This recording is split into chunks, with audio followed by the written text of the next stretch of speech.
Cyber నేరగాళ్ల ఆగడాలకు అడ్డు అదుపు లేకుండా పోతోంది. అనంతపురం జిల్లా కలెక్టరేట్ వినోద్ కుమార్ పేరుతో నకిలీ ఫేస్బుక్ ను క్రియేట్ చేసి బురిడీ కొట్టించే ప్రయత్నం చేశారు కేటుగాళ్లు. వినోద్ కుమార్ ఐఏఎస్ పేరుతో పలువురికి మెసేజ్లు పంపిస్తున్నారు. తన పేరుతో నకిలీ ఫేస్బుక్ ను గుర్తించిన కలెక్టర్ వినోద్ కుమార్ పోలీసులకు సమాచారం ఇచ్చారు.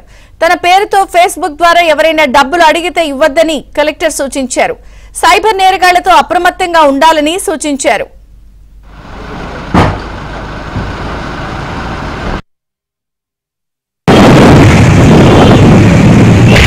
సో రెగ్యులర్గా ఇలాంటిది అప్పుడప్పుడు చేస్తూ ఉంటారు.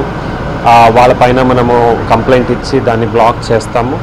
సో అలాగే మీరందరూ కూడా జిల్లా ప్రజలు కూడా మీరు అప్రమత్తంగా ఉండాలి. సైబర్ క్రైమ్స్ అంటే ఏంటి, ఏవి జెన్యూన్ కాదు అని. సో అనవసరమైన వాళ్ళు కోరికలు ఉంటాయి, ఏమైనా మెసేజ్ పెడతారు. సో అధికారికంగా ఉన్నటువంటి అకౌంట్స్లో అవన్నీ మనం చేయము. ఓన్లీ ప్రభుత్వ కార్యక్రమాలని జనాలకి తీసుకెళ్లే కార్యక్రమం మాత్రం చేస్తాము. సో దానికి ప్రెస్ నోట్ కూడా ఇష్యూ చేస్తాము. త్వరలో దాన్ని అకౌంట్ని బ్లాక్ చేసి వాళ్ళపైన చర్యలు కూడా ఇచ్చాము ఆల్రెడీ.